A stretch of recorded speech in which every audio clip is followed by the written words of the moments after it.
Bem, nesse cenário de polarização que nós vivemos aqui no nosso país, entre esquerda e direita brigando o tempo todo, nós verificamos algumas interferências muito inconvenientes por parte de autoridades que não são dotadas de atribuição para praticar os atos que pretendem praticar. O que eu quero falar com você? Bom, preste atenção.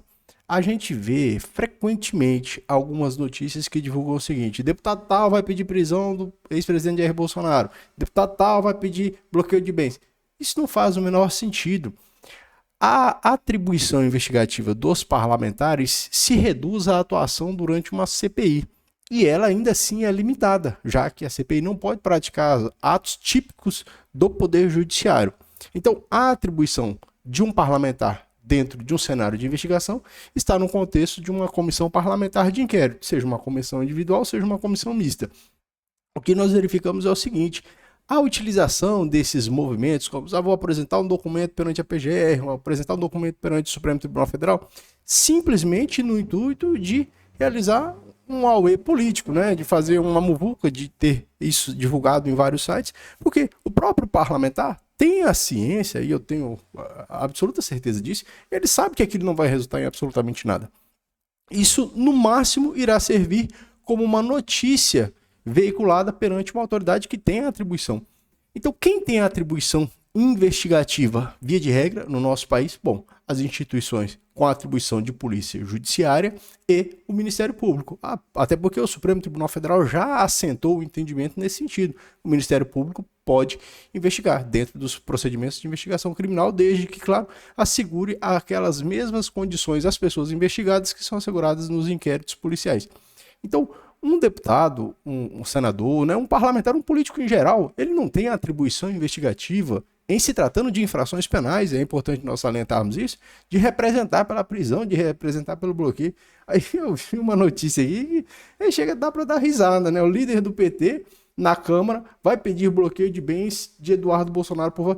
Não faz o menor sentido, né? Bloqueio de bens, o líder do PT vai representar pelo bloqueio de bens? Bom, em que contexto? O que nós sabemos é que há uma investigação criminal em curso, né? Ainda assim, nós já vimos outras informações que divulgam isso, né? O líder do PT vai representar perante uma prisão, o líder do PT vai pedir isso e aquilo. Não faz o menor sentido. A atribuição investigativa e a atribuição dentro desse cenário investigativo de se preservar provas, porque esse bloqueio é bens? Bom, se bloqueio é bens para que haja preservação daquelas coisas que são necessárias ao resultado do processo penal. Então imagine que nesse caso, que inclusive nós já falamos aqui no canal do delegado Flaviano, o deputado federal Eduardo Bolsonaro venha a ser condenado pelo Supremo Tribunal Federal em se tratando da prática da infração penal. Aqui ele está sendo imputado, né? Estaria trabalhando para coagir ministros, estaria agindo de modo a obstruir a justiça aqui no Brasil. Bom, nesse contexto, caso ele venha a ser condenado, é possível que a condenação traga ainda uma pena pecuniária, traga ainda um preço ali a ser pago, como por exemplo uma multa. Então, se você tem um valor assegurado, um valor resguardado da parte que vai ser obrigada a pagar, bom, isso faz sentido, né? Então a parte já teve o seu valor arrecadado de uma forma provisória, de uma forma preventiva, no sentido de assegurar o resultado no final do processo, e aí agora, uma vez que foi condenado, aquele dinheiro que já estaria depositado em juízo vai ser destinado ao fundo penitenciário, aos cofres públicos, enfim. Então faz sentido que as instituições que têm atribuição para a investigação, Ministério Público, Polícia Federal, que está nesse caso, né? E nós vimos aqui no canal do Delegado Flaviano, nós já falamos disso. Nós já falamos, eu e você, nós já falamos disso. Nós já abordamos que, uma vez que a Procuradoria representou perante o Supremo Tribunal Federal pela instauração do inquérito policial, bom, agora somente cabe, evidentemente, a Procuradoria e a Polícia Federal conduzir este procedimento policial, conduzir essa investigação no sentido de ser coletadas informações, elementos informativos e, se for o caso, a depender do crivo da autoridade que conduz o procedimento, seja o delegado de Polícia Federal, seja o Procurador-Geral da República, que seja solicitado, que seja representado perante o Supremo Tribunal Federal por mecanismos para se assegurar lá no final o resultado do processo. Isso é mais ou menos a mesma coisa que acontece com uma prisão preventiva.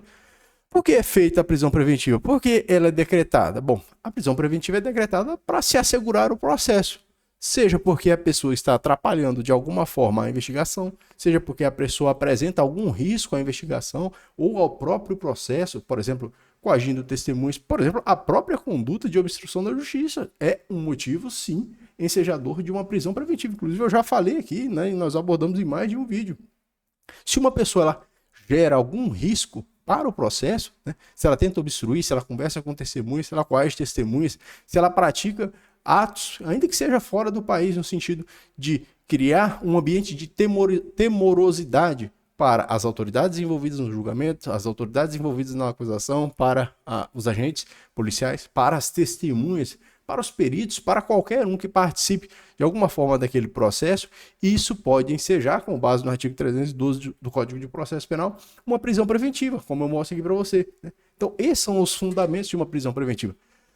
O Código de Processo Penal, ele traz aqui que, bom, para que seja decretada uma medida cautelar dessa natureza, o que é a necessidade? Bom, a prova da existência do crime seria a materialidade e o indício suficiente de autoria e o perigo gerado pelo estado de liberdade do indivíduo. O que acontece?